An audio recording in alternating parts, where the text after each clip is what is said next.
3, 2, 1. That's right, ladies and gentlemen, it is Commissioner Cooper, and it's time for TSS Fantasy. Boom. That's what it is. Boom. Yeah. Boom. That's what it is. Boom. Yeah. Fantasy Jesus. Boom. I'm here to save your fantasy roster. Boom. Fantasy Jesus. It worked for The Rock and it's going to work for me. Yeah. Boom. TSS Fantasy. Boom. Yeah. TSS Fantasy. Boom. And you just got flandered. That's right, ladies and gentlemen, it is Commissioner Cooper, and it's time for TSS Fantasy. And you just got flandered. That's what it is. Boom. Yeah. That's right, ladies and gentlemen, it is Commissioner Cooper, and it's time for TSS Fantasy. Yeah! Beat you to it tonight, Justin. We're all fired up tonight. We got some extra money on us because we're in Vegas, baby. And what happens here is not going to stay here tonight because we're on YouTube. So what do you expect? Let's get the introduction started. Welcome into the studio, Justin Jesus Herrera. How's it going, everybody? Yeah, we're in the land of the high rollers, and it's time to get our groove on, guys. You know, the land of the strippers, Derek Carr, and now officially his teammate Devontae Adams. We are ready, locked, loaded, and ready to go, and it's time to talk some Raiders. I hate talking about the Raiders because I got that Bay Area bias, but we'll talk about them. Indeed. Well, we hate looking at your fan, too, so that makes two of us. Also, welcome into the studio, Nick, you got flandered, Macaronis. Hey, thank you. Justin, thank you for talking about paint supplies. That's awesome. Strippers. So anyway, check us out. Go to tssfantasy.com. Check out our latest and greatest, our rankings, our merchandise, our fantastic writer, Greg O.J. Mayer, who writes for Knights of the Round Table. He's got great insight, the latest and greatest news, personal tidbits and observations. He includes it all, and if he doesn't put it in there, you don't really need it. So, ready to kick things off. I've been to Vegas, and it's a nice little town. Okay, that was a mouthful to say the least, and thanks for taking that off my plate. So, if you're watching on YouTube, hit the subscribe button. Why? Well, you get all this great content from TSS, of course, but we got a contest. That's the cooler part for you. We got Leroy Butler Hall of Fame jersey. We want to give it away to you. All you have to do is hit subscribe. We're going to give it away in this cool idea Hall of Fame weekend. Not that right around the corner. It's getting there. Hit subscribe. Get into it. We're going to have some other stuff after that as well, so stay tuned for that. Nick alluded to it, tssfantasy.com. He alluded to all the great stuff. One thing he missed, we have the show on your fantasy league, so you'll want to check that out. Take your fantasy league to the next level, all available on tssfantasy.com. Also, it's getting close. Get onto Underdog Fantasy. Use the promo code TSS. We're going to double your deposit up to $100. We're also going to have some great contests this year. Going to include Gatorland tickets, Miami Dolphin tickets, all kind of experiences with the TSS crew. It's going to be great. Why do we do it, Nick? Because we can. And because we are the fantasy show of The people. Justin's really bringing the fire tonight, I have to say. All right, it's Vegas. The doctor is rolling with us. It's time for a house call. Let's check it out. Look, I'm a doctor, not an escalator. Spock, give me a hand.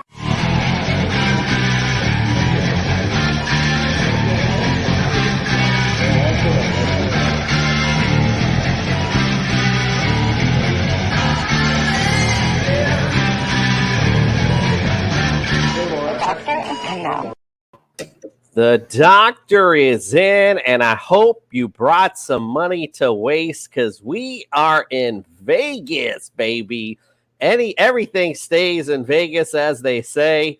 We are here. Hopefully your percent to the bench don't stay here for sure. Welcome into the studio, Dr. Jeffrey Miller. It is great to be here tonight. Coming up on the house call, we're going to talk about a guy who's still getting paid despite playing only 65 games in 7 seasons.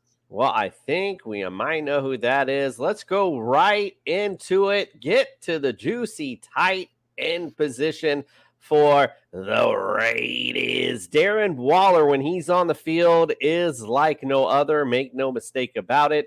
Unfortunately, due to injury, when does he get on the field is the big question. The doc is here. Let's get Darren Waller's percent to the bench for 2022. Yeah, so like we said, 7 seasons, 65 games. Only twice in his career has he played in all regular season games. But in fairness, he missed 2017 serving a substance abuse suspension. So we can't really say, 2017 is representative of his fragility or durability. Last season, just talking about 2021, he missed time for COVID, his back, his knee, which became significant, right? That strained IT band.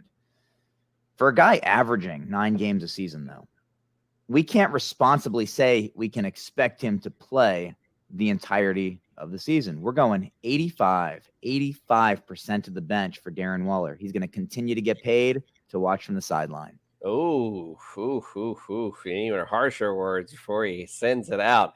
Yes, Darren Waller, high probability to hit the bench. Although how long will that be? That's the big question, of course. Hopefully it's not a big major injury for sure to keep him out long term. Let's go on to the running back position, going to Josh Jacobs, the on again, off again lead back for the Raiders. What do you say for his percent to the bench going into 2022? I'm trying to do the math quickly. I think in 3 seasons, he's played almost as many games as Waller has, right? He played 13 during his rookie year. He played 15 in each of the last 2 seasons. So he is at 43 over 3 years. He was in the news last month, and I'm hoping you guys touch on this just in a couple of minutes. After missing OTAs with what was originally described as an undisclosed injury, then he was in the news again a few weeks later after missing minicamp, and I can't find any reliable information on what this undisclosed injury may be. So I'm looking forward later in the show to hearing you guys speculate a little bit on whether that's him making a statement or not, because, the team just declined his 5th-year option. He's in a rookie year, he's in a contract year this season. So I don't know. I'm hoping you guys can explain to me maybe a little better what's happening there. So given all of that, given his relative durability, we're going with the NFL running back average here of 62% of the bench for Josh Jacobs. All right, 62%. Yeah, what we'll do is we'll bring the experts in, since we'll have experts in here tonight. Maybe they can shed some light on why. Because to me, you're in a contract year, it would make sense to be at training camp because you want to have the best season possible. That would just make sense, of course. All right, well, Doc, we got one more stop. We will see you on Friday for our final stop in the AFC West. I'll bring my jacket. All right, look forward to seeing you.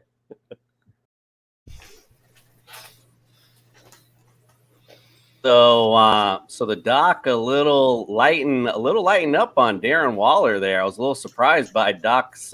He really kind of went in on Darren there. So, what do you think about Josh Jacobs, though? Let's bring the guest in because we don't want to wait long, and I really wanted to bring in and get their opinion on that. So, Matt, if you don't mind, I'm going to hit the little promo, and I apologize. I want to play this out. This is one of the coolest. Like, if this don't get you pumped up for football, you don't have balls. Oh, I didn't even play. The autumn wind is a pirate, blustering in from sea. With a rollicking song he sweeps along, swaggering boisterously. His face is weather-beaten. He wears a hooded sash, with a silver hat about his head, and a bristling black mustache. He growls as he storms the country, a villain big and bold. And the trees all shake and quiver and quake as he robs them of their gold. The autumn wind is a raider, pillaging just for fun. He'll knock you round and upside down and laugh when he's conquered and won. Man, if John Vicenda don't give you the willies, and you just don't like football. Welcome into the studio, Matt Donnelly. And I apologize, we talked earlier. I'm going to let you plug everywhere where you're from, my brother. Welcome into the studio.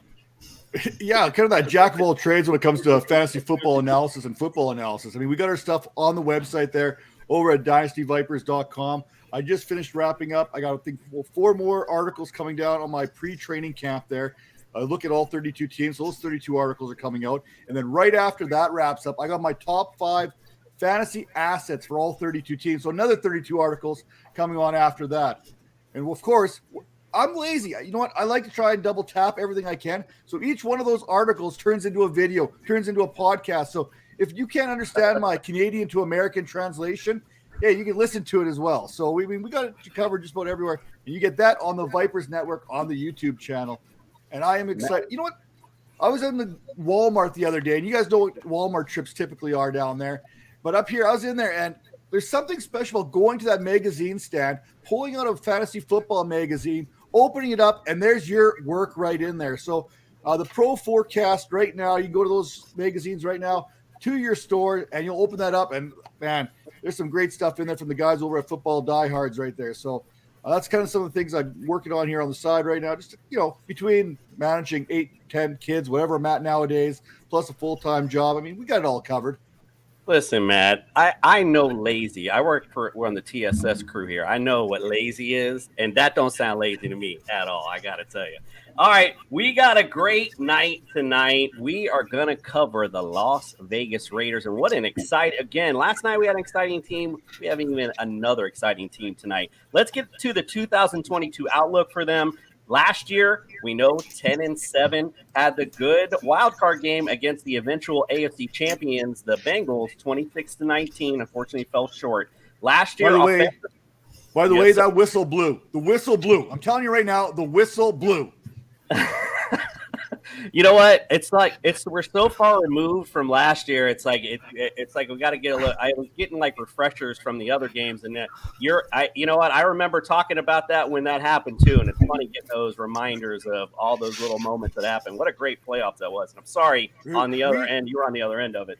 We don't let things go over here. We still know about the immaculate reception that never happened. We know about the tuck rule, which was a fumble. I mean, we don't let things go. I know Justin knows this right now. The Raiders fans, they don't let anything go. Well, I mean, yeah, I can't. And I got a Raider fan in the bedroom. They don't let anything go. Hey, that's what she said. But all right, so we're talking about last year. You guys offensively, yardage-wise, 11th overall, 18th in points scored, 28th in rush yards, and 6th in the pass. Of course, Derek Carr getting nasty last year. Defensively, 14th overall with yardage, 26 in points against, which obviously what was your big bugaboo, 19th versus the rush, and 13th versus the pass. In the offseason, the obvious big addition of Devontae Adams. You also added in Keelan Cole, which, I mean, quite frankly, is sneaky good on certain times. So he's always seems to be in fantasy. Somebody will pick him up towards the end of the season. He has a big game against me for some reason. Bilal Nichols, the defensive tackle. Darius Phillips, the cornerback. Chandler Jones, the defensive end as well. You lost Zay Jones and Marcus Mariota. Casey Hayward as well. KJ Wright, linebacker. So a little bit of a loss there. You went O-line in the draft. You didn't have any first 2 picks in the first 2 rounds. And after that was pretty much you went for the O-line, which, of course makes sense. You want to protect your asset. Last night I predicted the Chargers for 13 wins. As these summer vacation, tours go through, I feel myself reanalyzing everything. And honestly, like I'm looking at the Raiders and I feel like they're in the same boat, like 13 wins, 11 wins, or somewhere in that vicinity. I mean, they're going to be battling for this AFC West, but who cares what I think? Let's go to our expert, Matt Donnelly, and Spicy Raider Girl. We're waiting on you. So let's go. Go ahead, my brother. Give me the 2022 outlook for the Raiders. Well, I'm going to start back. Before we look forward, we have to look back. You kind of mentioned that. I was on another show to start off last season. I predicted the Raiders would be 10-7.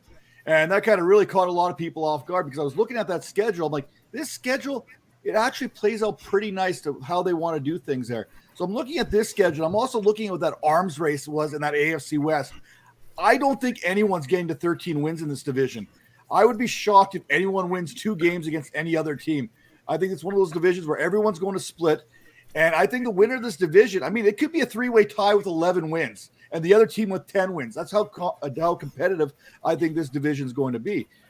And then when you look at the AFC in general, who do you take out of the playoffs? Yeah, we could take Pittsburgh out of the playoffs altogether, but you got teams like the Chargers who just missed. You got teams like the Broncos who weren't in the playoff contention last year. I mean, there's so many good teams trying to get back in. I think you need 10 wins just to even have a sniff of the playoffs this year. Those 9 wins, that's not going to cut it. So I'm going to predict that the Raiders are going to pull off an 11-win season. I think the Chargers are going to get 11 wins. And it's going to come down to that home and the tiebreakers and everything else that kind of goes into it, because I really like what both these teams did in the offseason. You mentioned some of those moves for the Raiders, but they also went out there, like you said, they got Chandler Jones, which made Yannick Ngakoue their expendable, which brought them in another young corner in Rock Ya-Sin. Then they went out and they got Anthony Averett there, who could actually play a little bit of ball there from the Baltimore Ravens. So they've addressed some of those bigger issues on the back end of their defense. The front end, we know is going to be pretty solid there with Chandler Jones. Sorry, Russell Wilson, you're not getting away from him yet. And then with Max Crosby, that middle is pretty solid as well. If you look at exactly what they've got up the middle, I mean, they've got a pretty formidable front here now with Crosby, Jonathan Hankins, Bilal Nichols there, Chandler Jones, and they kind of move in some other pieces there with Kyle Pecco there, Vernon Butler, Malcolm Kuntz. Kuntz was looking good towards the end. He could do some special things on this defense. Linebacking, Denzel Perryman. You guys kind of alluded to Darren Waller a little bit earlier, looking for that new contract. Denzel Perryman's another one of those guys we got on the cheap last year. He's looking to get paid again this season. So look for another big year from him. And then how that other linebacking spot works out to Devin Diablo there, Jayon Brown, a guy they brought over. They lost Corey Littleton, but Corey Littleton did very little last year, let's be honest. So I think the linebacking core is average, maybe a little bit above average, depending on where you want to put Denzel Perryman. But the back end was what hurt us, and that's where a lot of teams were scoring points. We weren't giving up the yards, but we weren't stopping teams from scoring. Well, you add another corner to go opposite of Trayvon Mullen there. You've got Jonathan Abram there. You got Trevin Mooring. You got Nate Hobbs, who was one of the best draft picks out there from a season ago, stepped into that role, played very well. And then don't forget about that New England connection there. Daron Harmon coming over there as well to play that safety, gives them a little bit of flexibility. So this defense has improved drastically from 4 seasons ago. This defense was horrible 4 seasons ago. It was bad 3 seasons ago. Last season, they took that next step. They got to that average area. I'm not going to say they're going to be a top 10 defense, but if they can flirt in that 10 to 15 range with this offense, I mean, you're going to have to, because teams are going to score in that AFC West. There's no way you're going to stop them. I mean, you look at what Kansas City did. They lost Tyreek Hill, but I think they actually got better with the moves that they made with Juju Smith-Schuster, Marquez Valdes-Scantling, Sky Moore. They're actually better offensively than they were with Tyreek Hill. I think it's a more balanced team, more weapons to defend. Then you got the Chargers dynamic duo there of Keenan Allen and Mike Williams, which, if you look at the splits from last season and the game logs, the Raiders did a pretty good job of shutting that pair down, something that not many teams were able to do. So they're going to have to take care of things in-house. If you can come away in this AFC West with a 4-2 record, I think that puts you in the driver's seat for this division. Yeah, that's where I was actually going to hit on as soon as you finish was, whoever the team is in this AFC West that, and let's face it, gets lucky and gets one of those, in home away or away victories is going to be the team that takes this division for sure. Justin, what say you, my friend, on the Raiders? All right. So I grew up in a 49er household surrounded by Raiders, siblings and cousins. Everybody was just a Raider fan. And the only person that told me to be a 49er fan was my good old mother. And way to go, because I have 2 more titles because of that as a fan. But I've never seen one. But I'll tell you what, the greatest game to go watch was a 49er and Raider game. And it was because the fans were so intense, and I love them. I love everything about that fandom. Those are the guys I wish I had on my side 99% of the time. But if we're going to get down to it right now, the Raiders are in the best position they have been, like Matt said, in the past 4 years. They have everything rolling for them. They went out and they got Chandler Jones. Now they got Max Double X Crosby and Chandler Jones coming after you. Are you freaking kidding me? Denzel Perryman played beyond what he has normally played in the past. And then you got, on the back end, you still got John Abraham. Maybe he revives that rookie season that he had for like 4 or 5 games. On the offense, phenomenal. You got Josh Jacobs, who is old, reliable, and last year added a whole new layer to his game as far as being a target hog and being a reception guy. You've got now Davante Adams going back with Derek Carr. I'll get into Derek Carr stuff when we get into the fantasy stuff. I love Derek Carr's value this year. Darren Waller, Hunter Renfrow emerged as the number 1 last year, and now he is asked to be the number 3. But he is elite enough as a route runner to be a number 1. So you've got 3 options that are very good. You've got a good running game. You've got a Patriots-centric offense coming over, which is going to support the tight end, the slot, and then, of course, you never leave out Davante Adams. You scheme for Davante Adams. And then, they always go for, like I said, the run and the tight end and the slot. So I look at this team as 11 wins. I think you guys are going to probably, like Matt said, split it with every team. I do always kind of, unfortunately, Russell Wilson has like a weird uniqueness to his game. I think you guys might lose both games to the Broncos. I have a weird feeling about that one. I hate Russell Wilson, but you might lose both of them to him. If you get in, you're deadly because Davante Adams he's over the top. He takes this team to the next level. So I think 11 wins is very logical spot. I think you could easily vary that by 2 wins either way. You can go to the lesser end, 9 if you have a bunch of injuries, to 13 if somebody else has injuries, or if you just go over the top of this offense. All right, but before we go to Nick's analysis, we don't care what TSS people think, right? We want to bring in our other guest who finally got here. I'm excited. We got the Spicy Raider girl. Let's bring her in. Welcome to the studio. Hey, welcome. Thank you. Thanks for having me. How is everyone? We are wonderful. We are Doing well. Here. We are here to celebrate Raiders football. And we actually are going around the round table. I know you just came in, but since we're on this subject, and this should be a favorite subject for you anyway, give me what you think the outlook for the Raiders will be this season. Like, where do you think they will finish? Yeah, thank you for that question. Thanks for having me on the show. What's up, everyone on the paddle? Nice to see you. So I just heard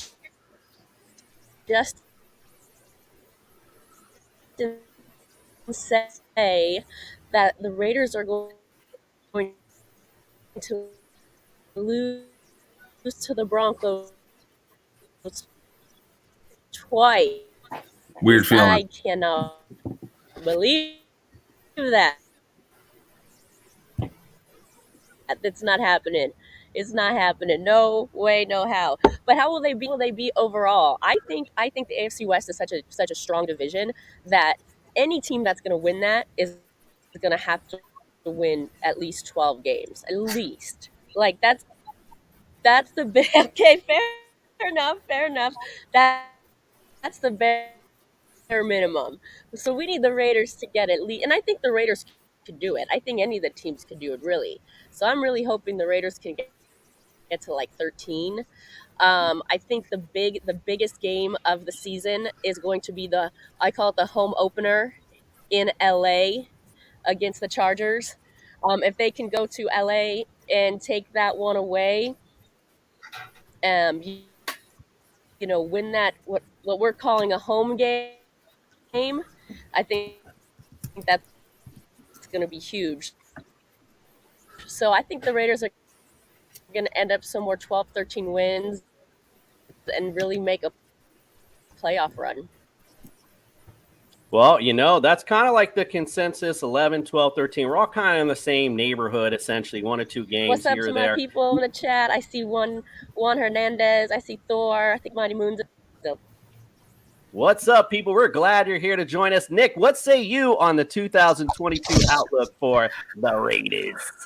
Okay, so yeah, so I was looking at their schedule, looking at their roster.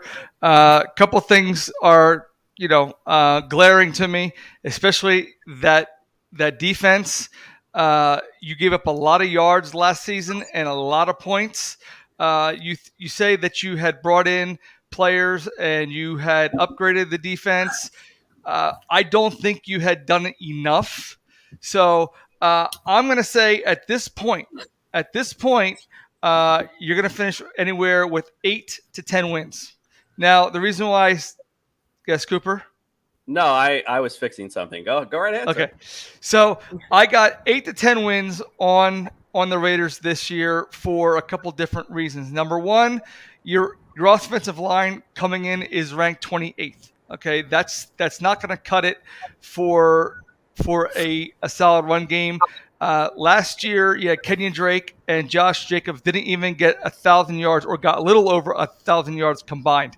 That's not going to cut it in this division. We've been saying that this division has improved. Well, the team that improves the least is usually left behind.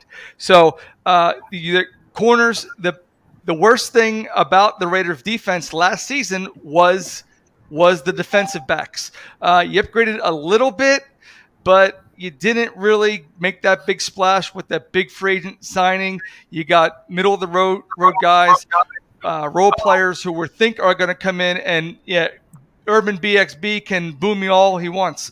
So anyway, and Darren Waller, as Dr. Miller had alluded to it, he is usually 65% not playing games. He only averages 9 games a season.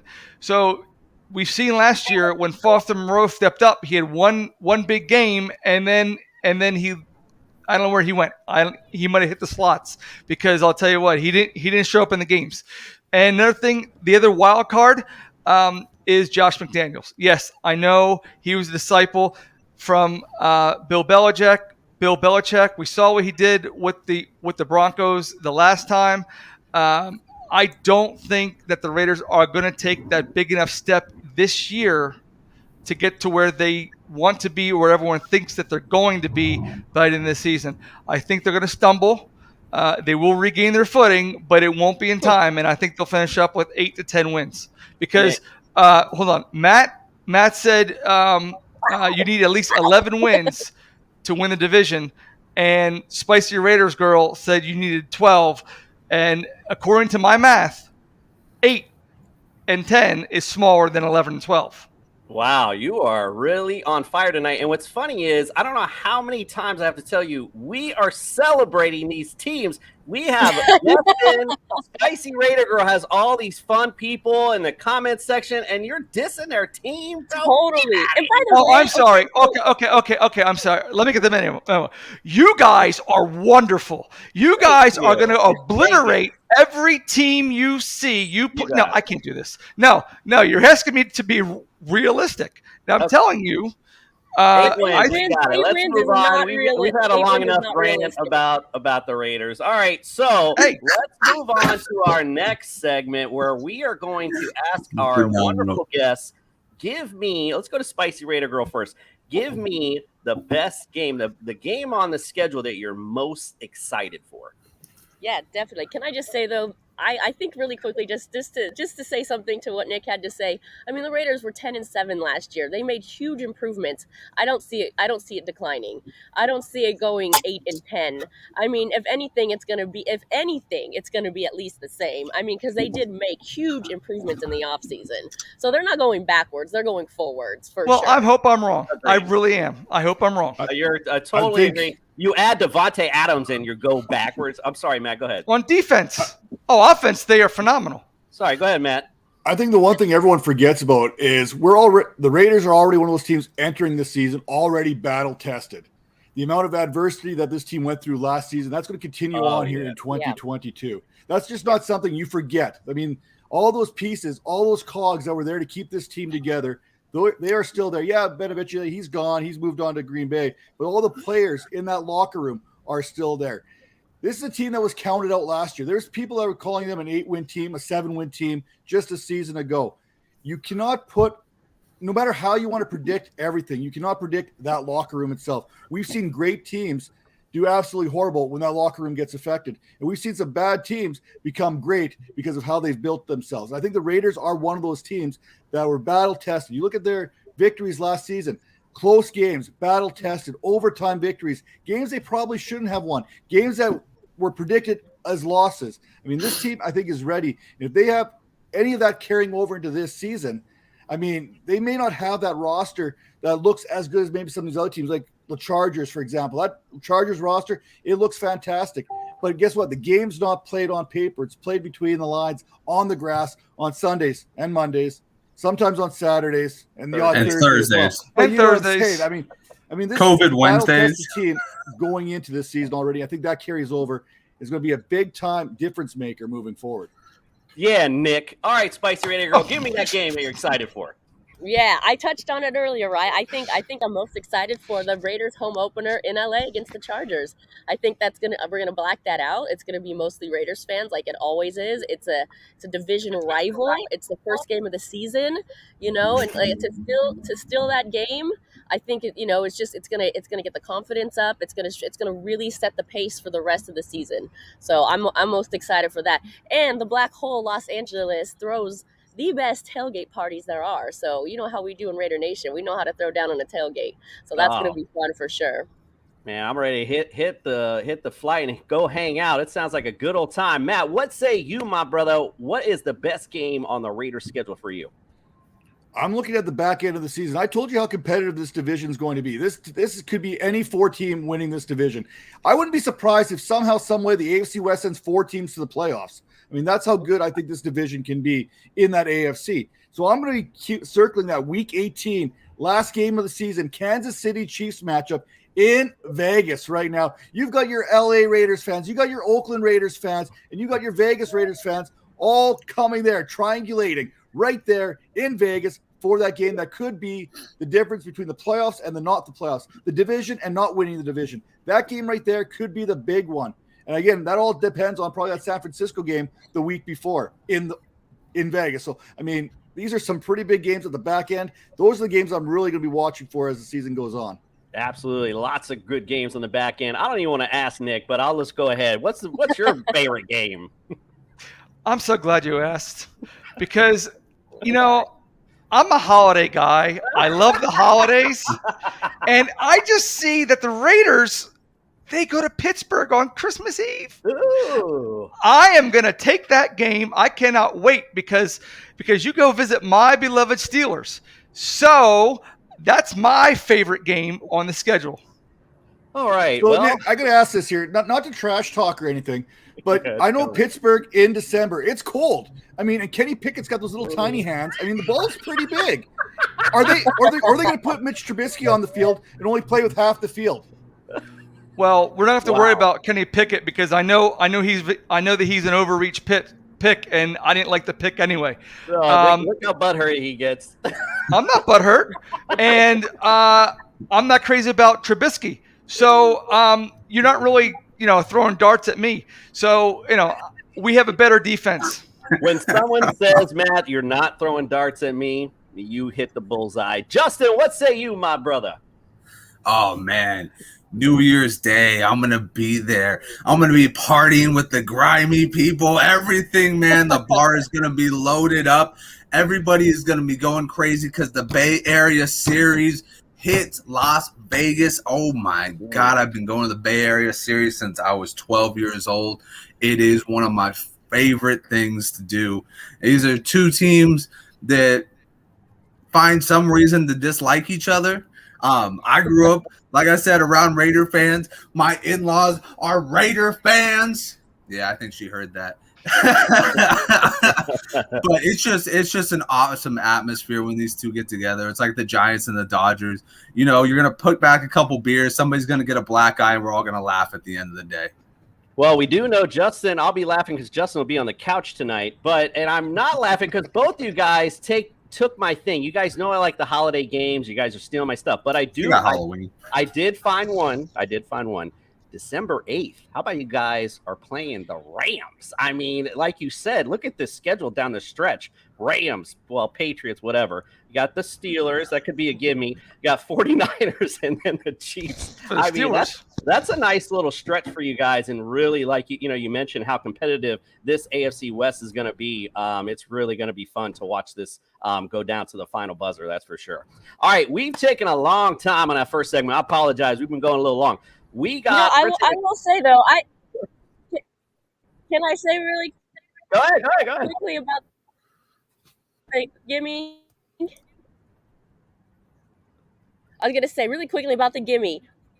The Raiders, I will say this, the Raiders traveling to the East Coast in cold weather is never a gimme. That one I'm worried about almost more than any. I mean, look what happened last year in New York. Traveled in the cold up. Those scare me more than anything. I'll just say, never say gimme, in my opinion. Nick got all excited. He even put his microphone down because he wanted. No, to because I'm going to say I was in Vegas last year, and I think it was in front of the Luxor. They throw a fabulous pregame party. They had a DJ. They had like 5 jumbotrons. They had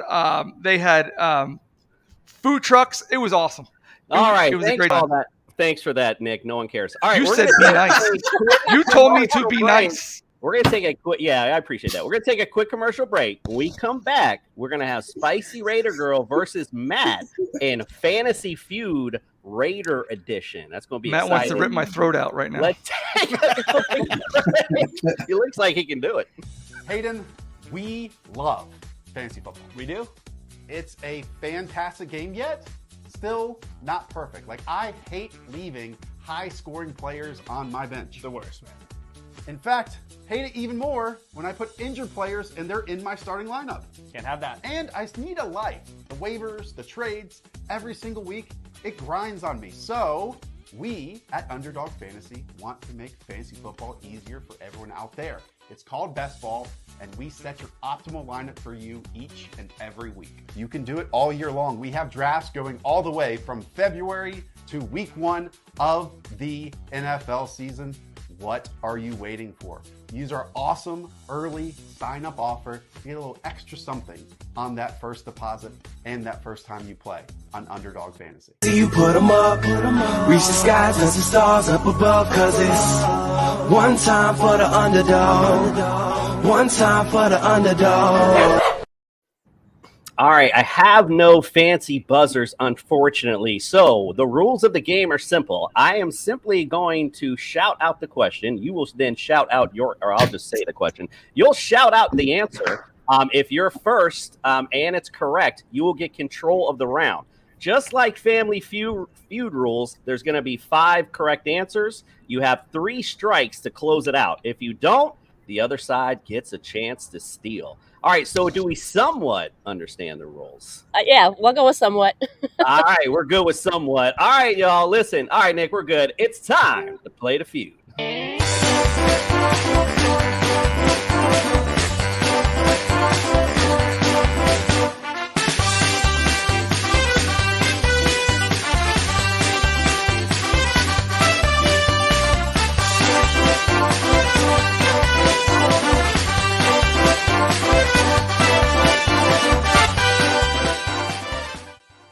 Brad? Justin Jefferson. Justin Jefferson. It's going to be a long game.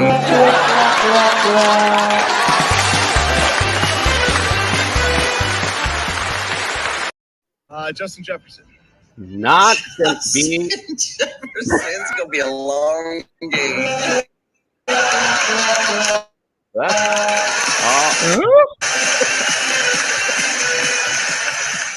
I think Spicy Raider Girl might be on a bit of a delay over there. That might be what we were hearing. All right, so we are back. All right, it's Fantasy Feud time. I hope you both are ready.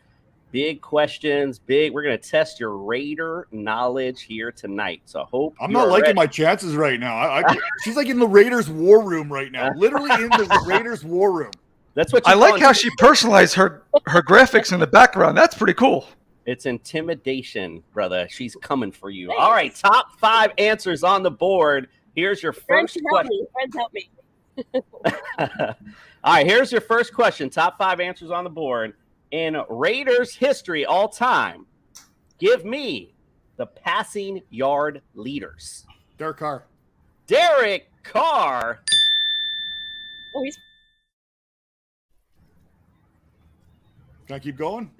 Derek Carr is correct. He's number 1 on this list, 31,700 yards. You do have control, Matt, so go ahead. Who else you got? Kenny Stabler, Rich Gannon. No, hold on, just one at a time. My bad. Okay. See, Nick wanted to say that so bad in the beginning, and I'm sorry. I should have said. No, you told me to go away as usual. I know, you're right. Kenny The Stabler. one time you told him to shut up. That's so funny, and of course it happens. Kenny Stabler's number 2 on this list, 19,078 yards. Quick, funny story. I have my picture with Kenny Stabler. He went down, came to Miami, did a little scrimmage, back in the day. And I had no idea he passed away, and I reached out to his account and asked him if they want to be on the show. Yeah, I'm dumb. All right, Matt, who else you got? Rich Gannon. Rich Gannon. Rich Gannon, number 3 on the list, 17,585. Who else you got? The old man himself, Daryl LaMonica. Oh, my God. I didn't even know this guy existed. Daryl LaMonica. Kicking The extra Mad points. Bomber. 16,655 yards. Number 4. He's going right down the list. Now you got number 5? Former Super Bowl MVP, Jim Plunkett. Jim, he went right down the list. That was impressive. Good job, sir.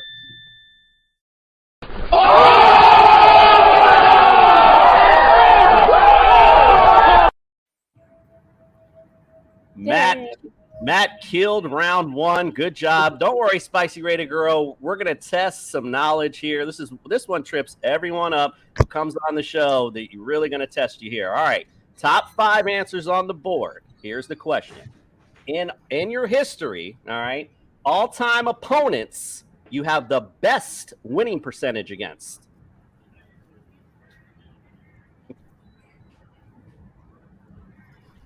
Ooh, that's a good one. Crickets. the Chargers. The San Diego Superchargers. Well, Thor says Lions. All right, phone a friend. Family Feud, right? All right. Well, you missed one. We'll go back to it. All right, Matt, you got a guess though. What's your guess? Oh boy, I'm gonna go with the No, yeah, let's go with the Denver Broncos. Denver Broncos.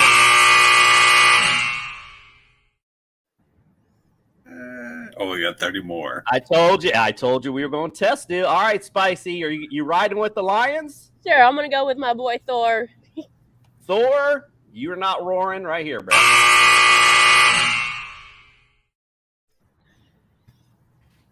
What else they got going on here in the in the chat room here that I could probably steal off of? Matt, 29 to go, so just go right ahead. Just keep picking one until we actually get one, eh? So we've already pretty much touched that whole division there. And let's go with what was a bad team for a long time. The 70s were good for us. We probably dominated a lot of teams in the 70s. We're talking about winning percentage? Yes, sir. How about the Houston Oilers? The Houston Oilers, now the Titans. This might be a long round. I know. I'm going to go Miami Dolphins. The America's team, the Miami Dolphins. How could you come on my show and say something like that?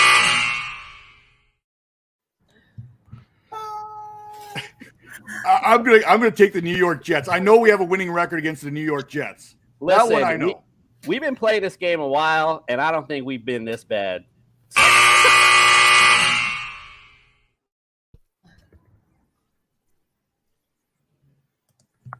Is it my turn? What? Yes, on you, Spicy.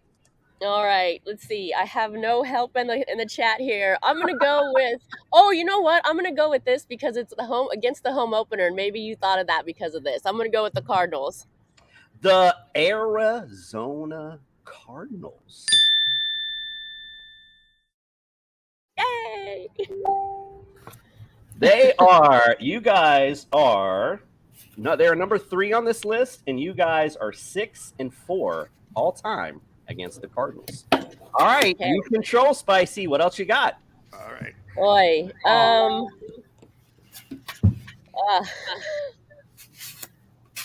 Well, ay. They don't have to go in order. How about the? I'll go with the winner against the home opener last year, the Ravens.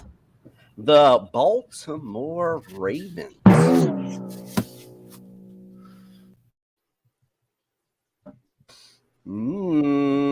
One strike to go. Oh, it's my my turn. Oh, Still. it's on you, I'm Spicy. ready to steal. I'm ready Yeah. to steal. You got one. He's like, hit the buzzer. I'm ready. You got one more. Well, you got a few more guesses if you can get. Oh, we might have lost her. He is ready to steal. Let's see. Maybe somebody said something in the chat for her, and then we maybe we can see. Let's see. No, I don't think so. I don't think there's any. Well, no, there's one in there. Oh, here we go. Here All we right. go. All right, Spicy, you got a guess? All right, somebody in the side here, in the side chat, they're just going to go up for you. They are going with the Steelers. Oh, I said I'll go. I like Thor's angle. I'll go with Steelers. Okay, so still wrong. Oh, hell no! All right, Matt, you said you're ready. Let's see. Do you got it? Every team used to beat up on the creamsicle dudes out of Tampa Bay. So give me the Buccaneers on this one. Still wrong. Okay.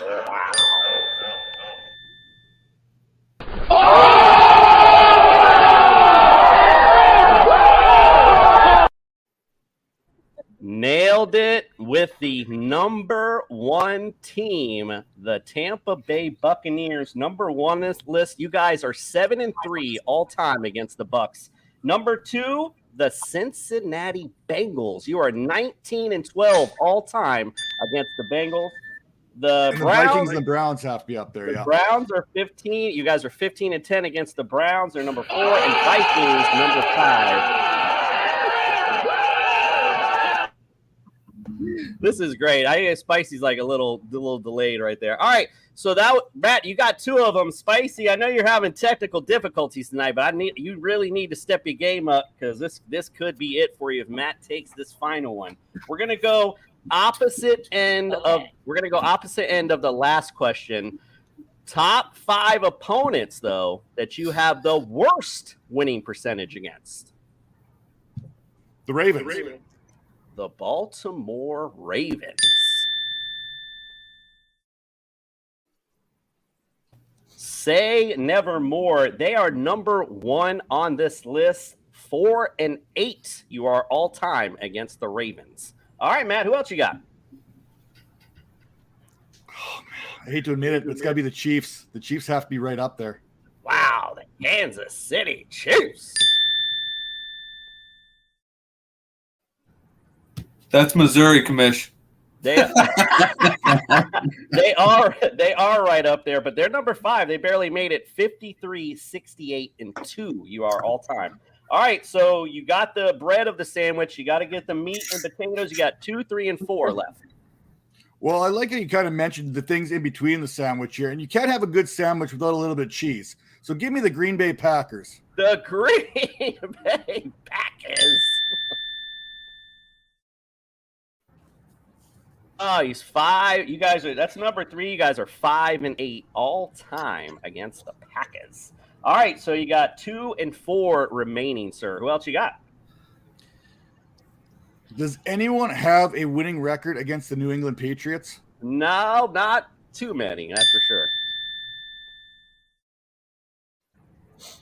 They've been on this question, I think, almost every week. They are coming at number 4, 14, 18, and 1. You're just missing number 2, amazingly enough. So I got 2 teams going through my head here right now. One I kind of mentioned earlier, and the other we beat in the Super Bowl. I think it was back in 1981-ish. The Eagles seem like an easy answer, but I don't think that's going to be it. I think it has to do with Buddy Ryan's, the baby Blues there. It's got to be the Houston Oilers there. He's back to the Titans.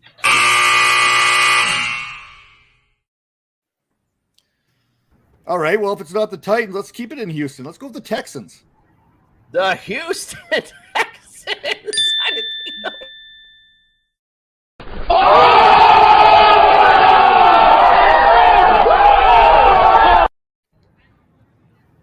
All right, man. I'm a little suspect how you nailed that, bro. That was very impressive. Great job. Texans number 2 on this list, 4 and 7. You guys are all. Go ahead, accuse him of cheating, like you did to me last night. Accuse him of cheating. Go ahead. Well, I'm trying to see what my strategy here is. Kind of look at your glasses and get the reflection off your computer. It's kind of helping me out here right now. If you can see the reflection off my glasses, you are like part hawk. Even Matt's on to you, Nick. All right, congratulations, Matt. You are tonight's winner.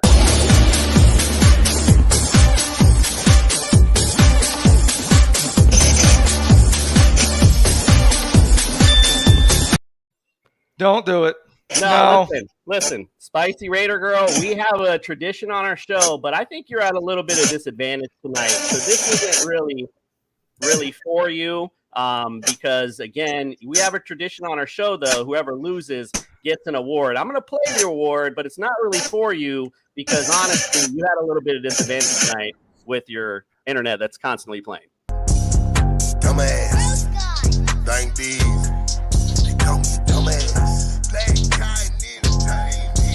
Stupid. So you get nothing. You lose. Good day, sir. Actually, it's ma'am, Gene. And listen, not for nothing, like I said, you didn't deserve it. You had the internet issues. So we're going to take a quick break. And when we come back, we're going to actually talk some fantasy football. We're a fantasy show, believe it or not. We're going to take a quick break. We'll be right back. Hey, everyone. It's Commissioner Cooper from TSS Fantasy. Want to give your own fantasy league that extra professional touch? Say less. We got you. TSS was based off a show that we did on our own fantasy league. Night, sorry, and now possible play hole. You're on your way. Now we want to bring that professional, fun, and creative side to your fantasy league. And you can do it for as low as $5 extra per owner. Oh my. I will guarantee it will increase your interactions within the league, create more fun, friendly banter,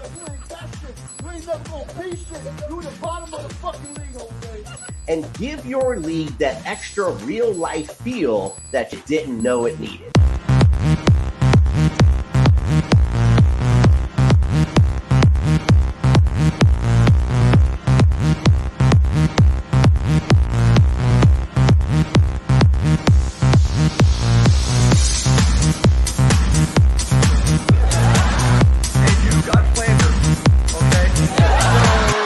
We look forward to interacting with you and your league soon. Don't forget TSSFantasy.com. Go visit it today. Get signed up. We are the fantasy show of the people.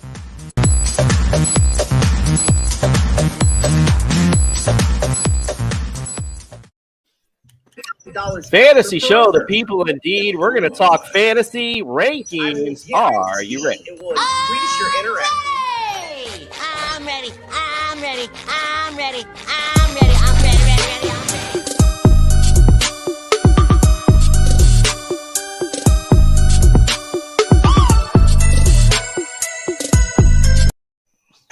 All right, obviously we want to start. It's like a nightclub up in here. Obviously, we want to start. We want to start with Derek Carr with this, again, fabulous offense that's coming into this season. We're super excited to see what Derek Carr can do. I'm sorry, I'm going to just mute you for a minute there, Spicy. Derek Carr last year, 2021, so I got to open my book here, 13th overall. I mean, and again, I think Matt alluded to this earlier, and I wanted to touch on it. All the adversity this Raider squad had last year, and I really felt like Derek Carr stepped up as a leader, like more than I've ever seen before. And I really just went respect level, 1,000 for him. And I really respected how he stood up for Ruggs when all that went on. Not to say what he did was right, but what his message was, I felt was right. Talking about not abandoning someone. I just felt like, again, he just stepped up as a leader. He didn't have to do that, and he just stepped up. And I really did. And what a great season he had. On top of that, the emergence of Hunter Renfrow, and again, you're adding Davante Adams to this offense. 13th last year, can only go up. I have him 9th this year is where I got him at. Justin, what say you? Where do you have Derek Carr? Oddly, we have him in the same spot, but I think I'm going to move him up a little bit. Upon the greatest thing about doing all of these vacation spots is you actually get to delve really deep into the stats. And so I was thinking about this last year when he had Henry Ruggs, he was on fire. He had, I believe, 5 of his 7 games with Ruggs were 300 plus yards. He was really killing it. The one thing he was really missing was the touchdowns. He only had about like 2 touchdowns on average. So, but the main point is that if he had kept up that pace, he would have ended up QB6 last year. That's outstanding. And that was, no offense, that was only Henry Ruggs. That was only a guy who was a deep threat. Now you have Davante Adams, one of the most elite receivers in the game, a guy who can get open from anything, double coverage, triple coverage, whatever it is, just throw it his way. He's open. I think that he takes a huge step forward this year. I think he is a QB1. I think a lot of people are valuing him that way right now, and rightfully so. This is the most comparable situation is Matthew Stafford without having to change teams. He had the receiver come to him. He's always been equipped. He's always been talented. He's always been a 4,000-yard quarterback. He's just kind of needed some more talent around him. And now he's got 3 weapons. He's got Renfrow, Waller, and Adams. He's going to go deep a lot, and he's got Waller to go deep to. Waller had the 3rd most deep ball targets for tight ends last year, even though he missed 5 games or 6 games last year. So obviously he's worked into that game plan. I think this is going to be an amazing season for Derek Carr. Yeah, I totally agree. And you hit it right on the head. That's why we've been doing these shows. Nick appropriately called me out last night on my rankings because I've been switching like every show. I'm like, listen to our experts and what great, insight they have. And it just makes you like, wow, what great, maybe I need to move this guy up and maybe I need to move this guy back. Derek Carr to me definitely is somebody I want to move up for sure. Nick, what say you on Carr? Oh, I think Derek Carr is one of the most underrated quarterbacks that there is in the NFL. He's extremely gifted. We talked about his leadership. He always says the right things. He doesn't whine. He doesn't complain about things going on around him.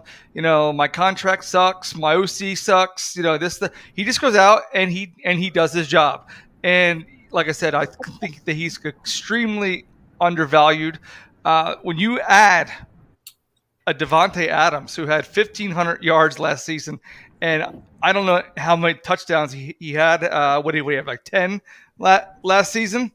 I was off by 1. He had 11. You're just going to elevate your game and your stats. And what he did basically with no-name receivers and an up-and-coming tight end and Darren Waller, because Darren Waller used to be a wide receiver. That's just going to increase his value that much more. As soon as they got Davante Adams, I'm going to go back to Davante Adams. That just solidified his credibility, and I also have him at number 9, and he's above Lamar Jackson. He's above Tom Brady in my rankings. So again, he couldn't have found a better receiver to pair with. Yeah, no, absolutely. And again, they already have a connection. So this goes back to this big analysis. We talked about Jamar Chase and the connection last year, with Burrow. And like, wow, okay, so here we're having the same deal pretty much here. I mean, big things for Carr and Adams. I can't wait. Matt, what say you, sir? Are we right on point here with Carr? I think you guys are. I think it's the curious case of Carr, if you want to put a title to it. Last time Carr had two wide receivers, the caliber of Renfro, Waller, Adams, it was Michael Crabtree and Amari Cooper, who both put up 1,000 yards. That season, he had 7 MVP votes. That's kind of where he was at as far as talent-wise is concerned. You look at last season, 4,800 yards passing there.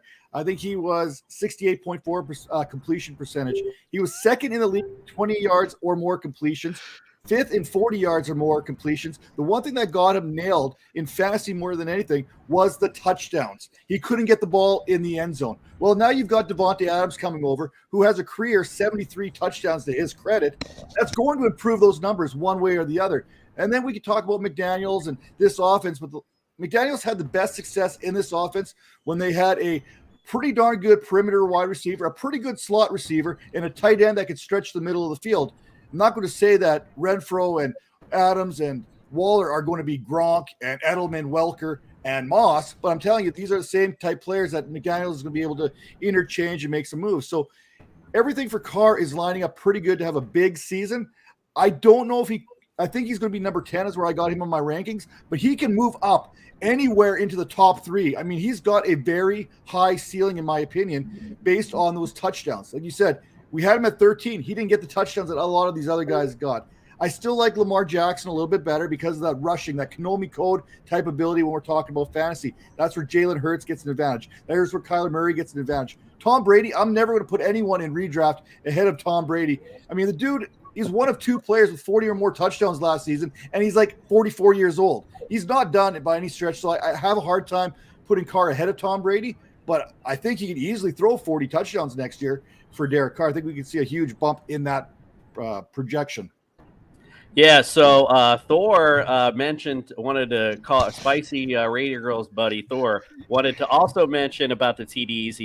He said underrated for fantasy, but for win percentage and even TDs, he is crap. And then here's the other comment. Shocking, he fumbled today at first practice. So Thor apparently got some hard feelings for Derek Carr, that's to say. All right, Spicy Raider Girl, where do you say about Derek Carr? Where do you think we got him at the right spot?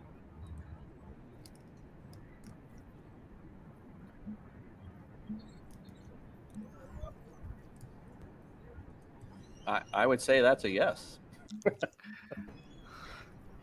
All right, we'll pause that for now. Maybe we'll come back when the connection's better. Let's go on to the running backs real quick, and we'll talk about Josh Jacobs. Last year, 16th. You talked about it being all reliable. He's kind of up and down kind of guy where sometimes, he's having some great games. Sometimes he's a little off. Not really knowing where he fits in the offense sometimes. I mean, I felt like one year he was like out the door almost. This year, I got him ranked pretty low, actually, as like, look, now I probably will bump him up, but I got him right now at 26. I'm not sure why I had him ranked so low because I did this about a month ago. I'll have to take a look again, but he's pretty low for me because, again, I think I just have so much faith in his passing offense. I just don't see where they're going to open up this run enough. Kenyon Drake last year, I got on the Kenyon Drake train because, I know from being with the Dolphins that he's a playmaker. Like, he's sneaky, will make big plays. I mean, the Miracle in Miami, Kenyon Drake, I mean, he makes plays. So I hope maybe this year he starts to get a little more healthier and makes those big plays for the Raiders. But right now I don't have him ranked in the top 60. Jameer White could be eventually the TD vulture there as well. So something else to look out for with Josh Jacobs. Justin, what say you on Josh? So they didn't pick up the 5th-year option on Josh Jacobs this year, which means essentially they're going to run the brakes off of him. That's what you do when you get somebody on that 5th-year option. You say, all right, cool. We're going to run you until there's nothing left for you to get a second contract, which completely understand. At this point, Josh Jacobs has elevated his game, especially with last year. Like getting 54 receptions, that was through the roof. I would love to see him continue to get that type of production because this is a guy who you want to have the football in his hand. He is deadly in open field. He breaks tackles. He's the whole package. He's a prototypical running back, and he's got some hands to him. As far as the season goes, I also was a little bit low on him once I found out about the 5th-year option. I haven't updated my rankings. Going through my rankings right now, I would have him about 15. I think it's a safe option for you to play him. I do like Zamir White for the future. He's a dynasty pickup for me. Kenyon Drake for me. I mean, if you want to handcuff him, he's had injuries before, but he's never had anything that, knock on wood, has ever knocked him out for a significant amount of time. So I have a lot of faith in his reliability, his durability is what I'm trying to say. So yeah, I'll stick at 15 with him. Kenyon Drake, he'll probably be in the 50s for me. And then, as far as Zamir White, he's not really on my board for anything other than a dynasty look. All right, Nick, what say you on Mr. Jacobs? Okay, I have Josh Jacobs ranked one spot below you, Jason. I have it 27th. Just because, again, looking at his stats, he didn't break 1,000 yards last season. I had forgotten about the 5th-year option deal, but everything that Justin did say was correct. If they don't pick up your option, that tells you they don't want you anymore. So rather than let you go and then still pay you and not have you, they rather pay you and just run you into the ground. It's a shame because he's a nice kid, wonderful, beautiful story about how he was sleeping in cars as a kid and all that good fun stuff. But when it comes down to football, if you're not producing, you are going to be out the door. And it's not all of his fault. Like I said, he's got a bad offensive line last year.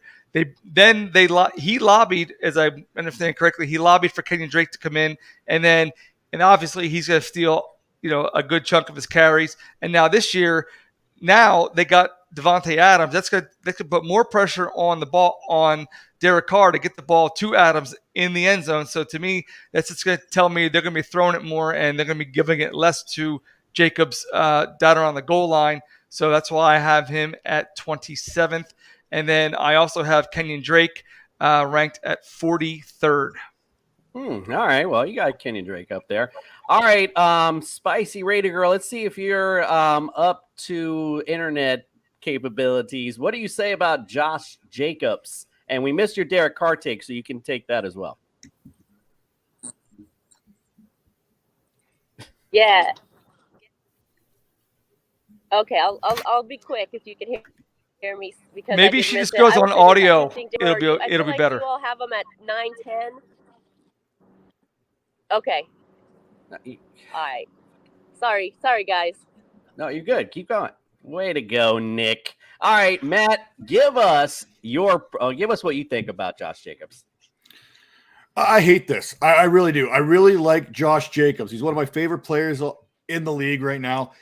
Every time we start to discredit him or discount him, he shows us up. Every year we have him ranked in that RB2 range, and every year he flirts with that RB12 to RB14. However, I've got him as RB21. 50. I'm following the money here. I'm following everything. Ziegler and McDaniels did not draft Josh Jacobs. It's that simple. 5th-year option, not picked up. The Patriots way, Josh McDaniels way, is running back by committee, and it's not just running back by committee. It's specifically designed roles within that committee. We've seen how this has played out. We've seen Damian Harris, Ramondre Stevenson, James White. That was how that role was going to play out last year as a pass catcher. We've got the same thing playing out here in Vegas this year with Josh Jacobs, Zamir White, kind of playing that Ramondre Stevenson type role, as long as his pass protection can catch up there a little bit. And you've got yourself Kenyon Drake in that James White type role. So for me, I can't get behind Josh Jacobs any more than a flex right now. I think he's a good flex. If you have 2 solid running backs on your team right now, you can definitely use them in your flex. But like I said, I got him at RB21. I got Kenyon Drake about RB52. And Zamir White, I'm really high on Zamir White. He's giving me some serious Patriots fans. I'm referring to the Patriots here because of what we're seeing with this offense. He's giving me that LeGarrette Blount, Corey Dillon type vibe right now in this whole Raiders offense. So, I mean, I think things are going to be exciting for the Raiders. I just don't think Josh Jacobs is that guy moving forward, especially when they pay. Darren Waller's about to get paid. They're going to pay Waller. They're probably going to give Perryman a little bit of cash here too before they hit into training camp. I mean, they're both there. Both Waller and Perryman are both going to camp right now. So for me, Josh Jacobs is nothing more than a flex kind of in that RB21 range. All right, Spicy Raider girl. Well, you got internet. What do you think of Josh Jacobs and Derek Carr? Go. We'll see. We'll see. Okay, Derek Carr, top 10 for sure. You guys have him at 9 or 10. I would bump him up. I think he is better than Deshaun Watson. I think he's better than Dak Prescott. I think he's better than Aaron Rodgers. I think he's better than Patrick Mahomes, or he's going to be. That's my take on that. I'll make it quick. I know I'm way behind here. As far as Josh Jacobs, I think, since they didn't take that fifth-year option, I really think his job that says jobs on the line, especially with, this knowing kind of his jobs on the line. I think Jacobs is going to step up. I hope he balls out this year, but it'll be a good kind of gridiron battle between those two guys. And I if you've said any of that, I couldn't hear anything, and I just trying to get it out there. No, you're absolutely perfect. Great analysis. Actually, your boy Thor already let us know you love Carr, so we already knew where you were heading.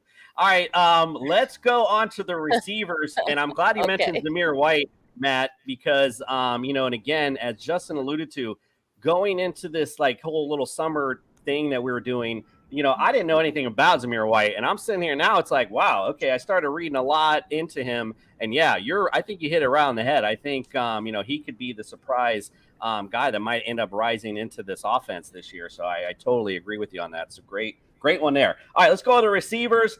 Davante Adams, obviously, we already know big things going on there. Hunter Renfrow, I mentioned Keelan Cole earlier. He's always a sexy, sneaky little guy. Davante Adams, number 5 last year, obviously in another offense.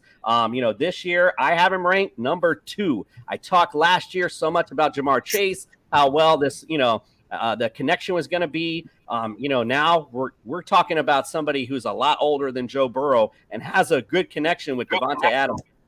Really, really like Davante Adams this year. So he's my number 2 overall. Now I have Hunter Renfrow last year, 13th, but I have him actually taking a dip down because of what I'm saying about Davante Adams getting fed so much. So I have him actually at 34th, but I think I think I'm going to rise him up a little bit more.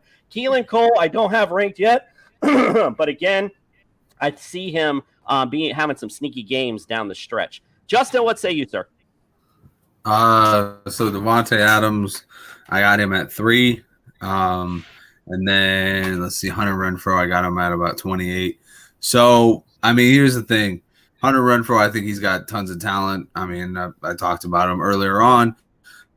The one problem I have with Hunter Renfrow's value is, there's now 3 heads to eat in this offense, and we don't know who's going to be the 1,000-yard. We assume that it's going to be Davante Adams, and we can probably assume that it's also going to be Darren Waller, pending injuries.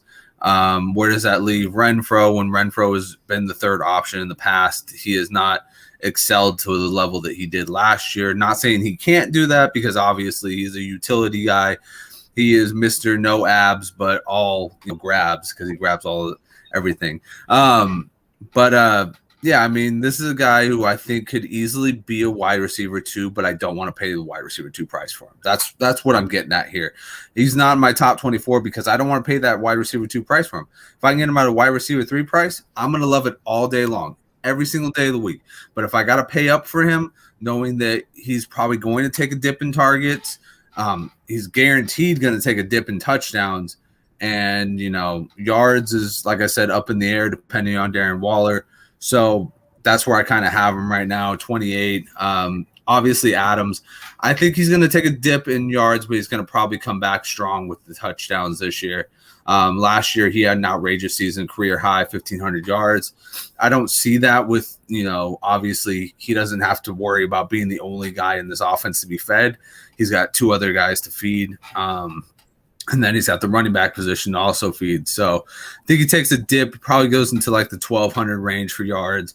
But I think he gets his touchdowns back up to the 13, 15 range, evens it out. Speaking of no abs, Nick, what say you? Ouch. Whatever, Holmes. We all got abs. Some of us just have more coating on top.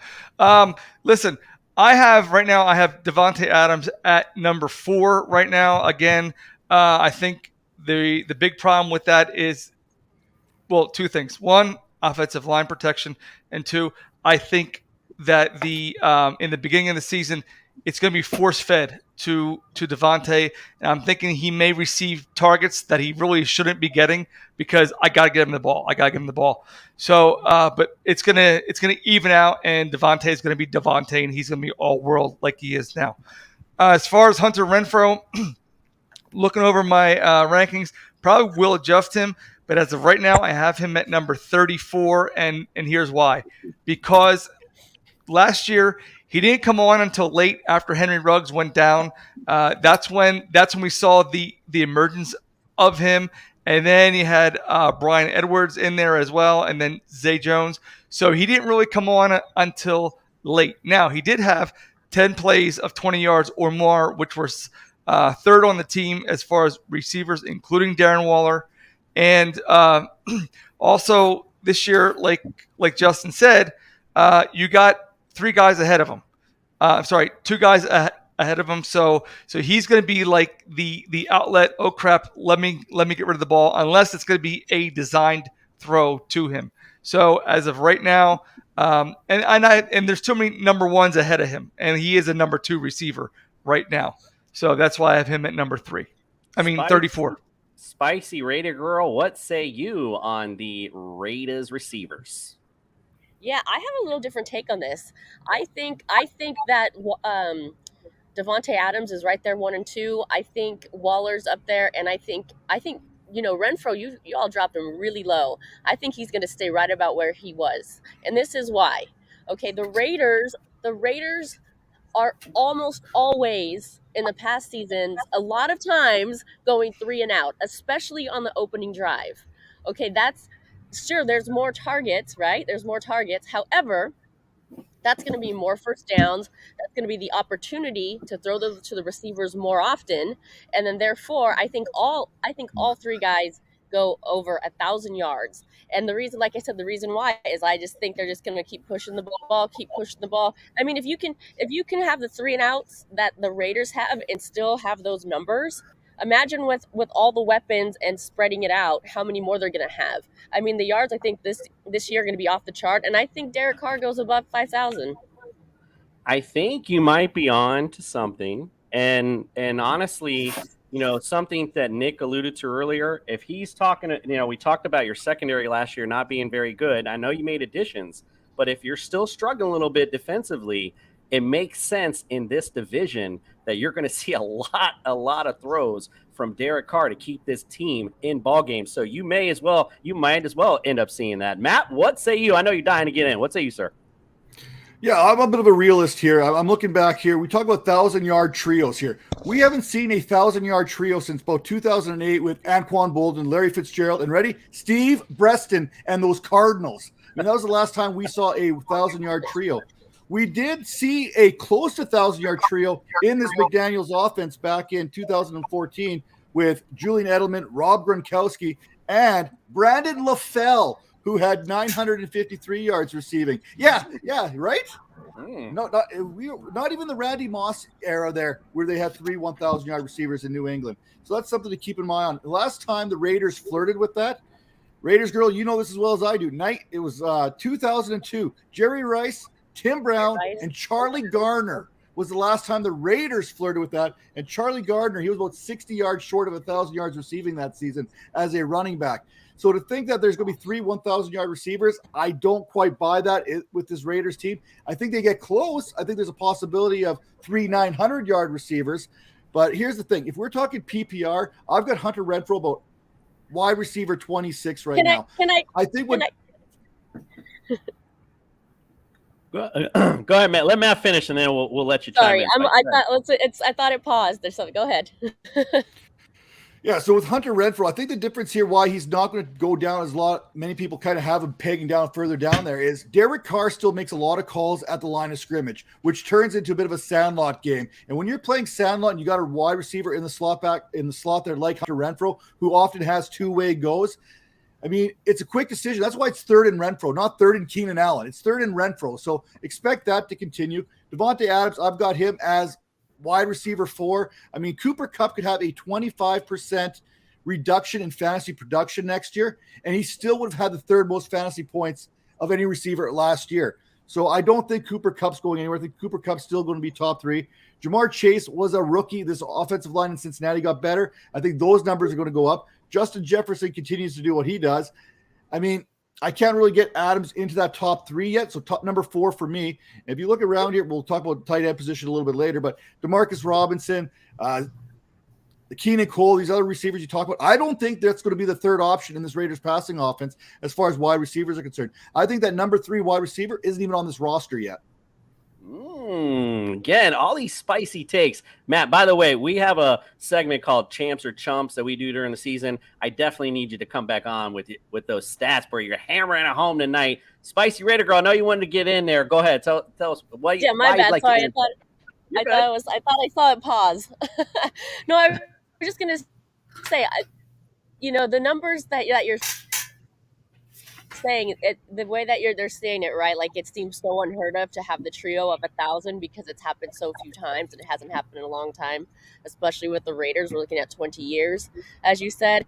But I think they're all so close. What was Renfro, like 8 something?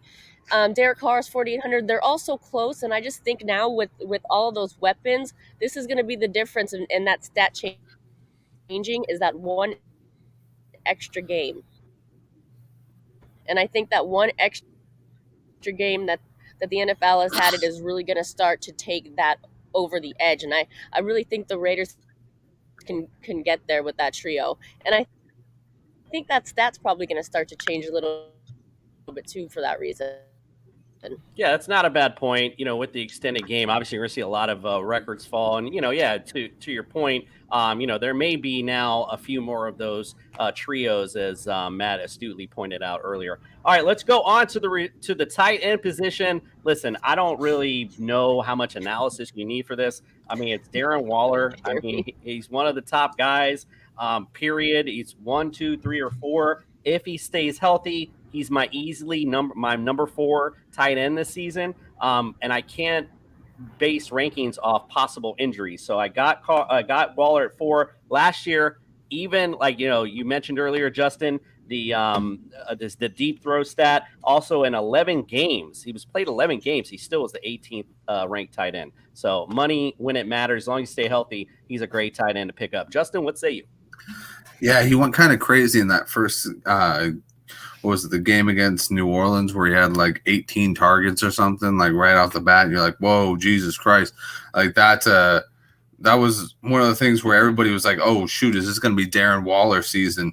And then, as the year went on and the problems started to build up, Waller's injuries also started to build up as well. So we kind of saw a little less Waller, a little bit more Renfro. What I'm looking forward to with Adams, I think Adams coming in really helps him be more of a focused, red zone threat, somebody who can catch the short intermediate passes. Obviously, his game is, he's more of a route runner than anything else. He's one of the most talented and athletic tight ends in the game. So he can stretch the field as well as go for the short and intermediate. But last year when Ruggs went down, they really needed a deep ball threat. And that's when they turned to Waller. They tried to get Bryan Edwards going. They were just trying to get that style because they needed that in their offense to get going. They were spread out that way. They needed a deep threat and they needed a good slot. And that's what Renfro supplied for them, but they needed somebody to stretch it, which was Waller. I think that this year, pending any injury problems, he has a good chance to finish in the top 5 as a tight end. As of right now, I have him about 3. I have tons of stock of him because I think that he's in for an incredible bounce back season. And tight ends are unlike any other position. You can play well into your 30s at a high level because it doesn't take too much in fantasy to be a high level tight end. So for all the reasons I was saying, I think he's going to get more involved in the red zone offense. I think they're going to actually start to strategically use him better in short distances and not have to be forced to go to him on the deep route. But also I think that they will incorporate that as well because he is still a good speedster. So every once in a while is what I'm trying to say is going to be good for him. But if you're just tossing it to him, trying to lob it to him deep ball all the time, you're going to, 1, tire him out, and 2, if it's like a 50% ratio of this man catching the ball, he's not going to be getting too many yards. Yeah, no, absolutely. Great points. Nick, what say you on Mr. Waller? Darren Waller's. Sorry. Darren Waller's funny because last year he finished at, I know he had a shortened season. He finished at tight end 18 last year as fantasy rankings. But that's not really who Darren Waller is. That's not indicative of his career. We know who he is and what skill set that he brings. Now, everything that Justin had said, you can add to the argument here. But right now, I have him ranked at number 3. I have him ranked based on ability and skill, not on what he did last season. So that can be adjusted. But if I was going to adjust just solely on what he did last year, even though it was a shortened season, I would bump him down. But right now, I have him at number 3 because we said, he's going to be one part of the three-headed monster. Which head is he going to be? 1, 2, or 3? He's going to be a solid red zone target. So I have him ranked at number 3 this year. Nick brings the great analysis. He is basing his ranking on ability and skill. I love it. All right, Matt, what say you, sir, on Darren Waller? We're not allowed to use ability and skill and common sense when making our rankings. We should know better by now. You see, hey, Cooper just told me to be nice, so I think Nick's right on it here. I mean, I don't see him passing Mark Andrews this season. I think there's too many vacated targets in Baltimore. Plus, he had 150 targets last year, so he's not replacing Mark Andrews. I see Kyle Pitts getting some more touchdowns this season, so I think Kyle Pitts is going to be ahead of Darren Waller, especially when you see what Marcus Mariota has done with tight ends in the past, going to Tennessee days. Delaney Walker was a top 5 tight end 3 consecutive seasons, so I can't put Waller ahead of Pitts. Then it comes down to that Travis Kelce. Travis Kelce's targets, they're not going anywhere either. So now I've got Darren Waller at number 4, just above George Kittle. Now, the one thing that Waller has going for him, he doesn't have to have these targets to be efficient in this offense. You look at what he did in that red zone, 6.8 targets per game that he was available for, that he ran in the red zone. And if you're getting targeted, if you're running routes in the red zone, there's a good chance you're going to get targeted at some point for those touchdowns. And when it comes down to fantasy points, we want those touchdowns. So for me, Darren Waller comes in as a tight end 4 right now. Yes, there's room for him to move up. There's going to be weeks where he's the number 1 tight end, probably 2 or 3 weeks next season, maybe 4 weeks. And there's going to be some weeks where he's down in the tight end 15 range because of Hunter Renfrow, because of Devontae Adams, and because of whoever this next wide receiver is that they bring out here. I mean, they still need a guy who can stretch the field in Vegas. And that's something they've always had, whether that was Henry Ruggs' role, whether that was Nelson Aguilar's role. They don't have that guy to really stretch the field yet. So I think that's why there's still someone else coming for this offense. I don't think it's going to be Keelan Cole. I don't think, you know what I mean? You know what I feel about that. But as far as Darren Waller goes, I mean, he's still a top 5 tight end. I think last year's season is not indicative of what he can do and what he's capable of doing.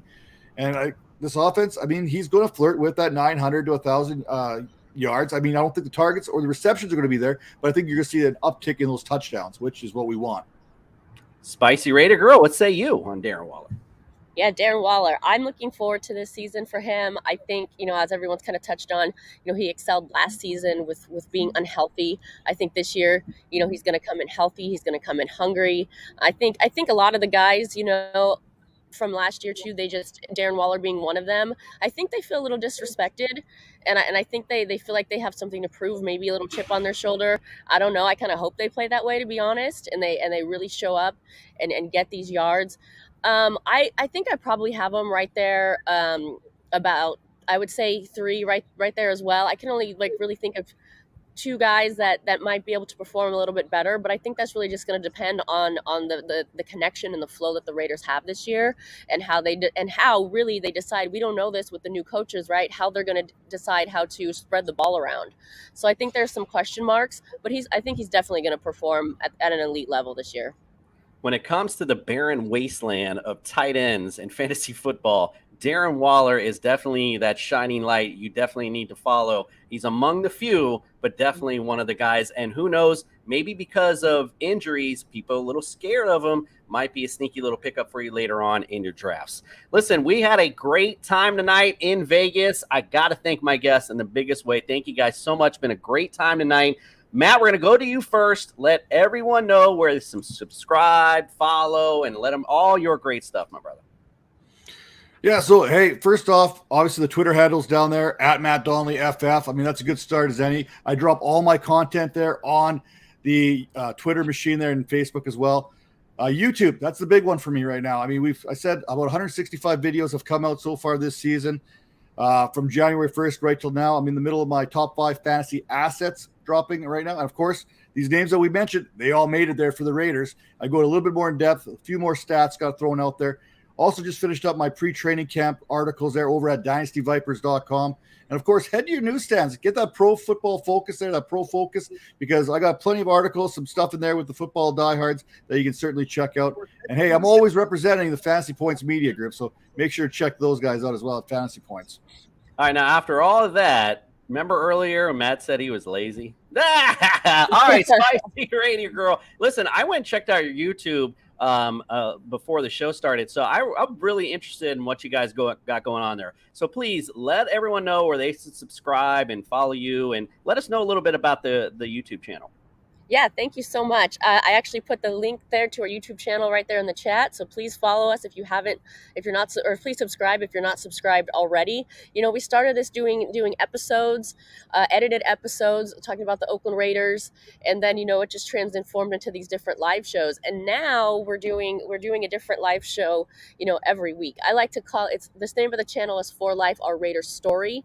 I would like to call it now For Life Our Raiders Network, because we have a show for everyone now. Monday night we're doing For Life Our Raider. It's Roundtable. That's an all-female cast.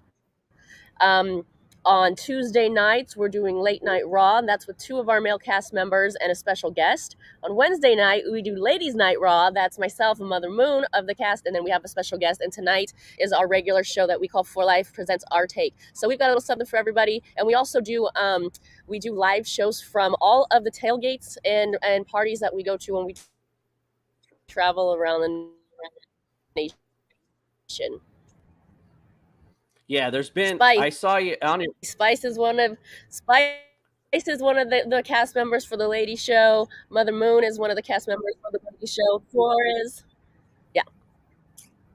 Yeah, you guys got some great stuff going on. Also, check her out. Yes. Follow her on Facebook as well. That was another thing that I've noticed on her Facebook. Got a lot of live feeds on there. A lot of fun stuff. If you're a Raiders fan. Yeah, you're on a little bit of delay. It's all right. If you're a Raiders fan, go check her out and follow, subscribe. Obviously, with Matt, same deal, and all the great fantasy knowledge he brings to the table. It's been great.